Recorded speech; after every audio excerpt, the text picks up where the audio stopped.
బ్యాక్గ్రౌండ్గానే 2 సినిమాలు కూడా వచ్చాయి. అంటే దానికి ప్రధానమైన ఇంటెన్షన్ ఏమైనా ఉందండి దానికి? అంటే నేను ఐ స్టడీడ్ ఫిజియోథెరపీ, సో దానివల్ల ఇంకొంచెం డీప్ ఇంక్లినేషన్ పెరిగి ఉండొచ్చు. But that was required for the film.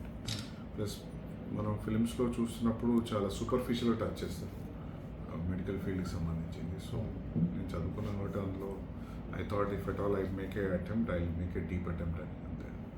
So నేను ఆ బ్యాక్గ్రౌండ్ ఉండడం వల్ల కొంచెం డీప్ వెళ్ళాను. నెక్స్ట్ ప్రాజెక్ట్స్ నెక్స్ట్ స్పిరిట్ అనే ఫిల్మ్ స్టార్ట్ చేస్తున్నాను. Spirit. విత్ ప్రభాస్ గారు. సోన్ విల్ స్టార్ట్. సార్ నెక్స్ట్ మహేష్తో కూడా డెవిల్ అని ఇందాక కూడా చెప్పారు. అది ఒకప్పుడు అనుకున్న స్టోరీ అండి. But soon I will try to do a film with Mahesh Babu గారు ఆల్సో. కూడా ఉంటుందండి. అంటే అది టైం ఉందండి. అంటే ఇప్పుడు స్పిరిట్ ఉంది, దాని తర్వాత యానిమల్ పార్క్ ఉంది. ఇందులోనే 4 years అయిపోతుంది కదా. So it will take time. But definitely spirit 4 years పడుతుందండి. లేదండి, స్పిరిట్ తర్వాత మళ్ళీ యానిమల్ పార్క్ ఉంది, which is animal part 2. Animal part 2 అండి. దాని టైటిల్ యానిమల్ పార్క్. సో ఎంత లేదన్నా 3.5 years కనిపిస్తుంది. Next 3.5 years 4 years. అందులో కూడా ఇంకా యాక్టర్స్ అది సెర్చ్ ఇంకా అప్పుడే ఇప్పుడు ఆడిషన్ స్టార్ట్ అవుతారండి స్పిరిట్కి.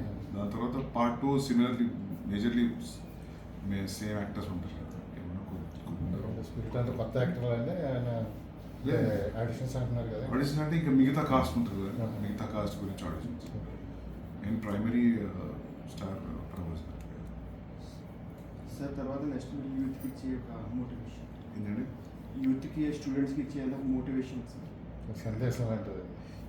ఐ డోంట్ థింక్ సో వీళ్ళు సందేశం తీసుకుంటారు. అంటే ఈ సినిమాలు కూడా మంచి సందేశాత్మకంగా ఉన్నాయండి. సందేశం అంటే అనుకుంటారు.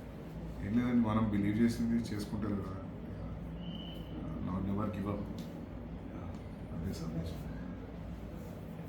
మీరు ఏదైనా చెప్పాలనుకుంటున్నారు? నేను అంటే మనకు చెప్పాలనుకున్నవి సబ్ కాన్షియస్గా ఉన్నాయి, ఫిల్మ్స్ త్రూ చెప్తూనే ఉంటాం.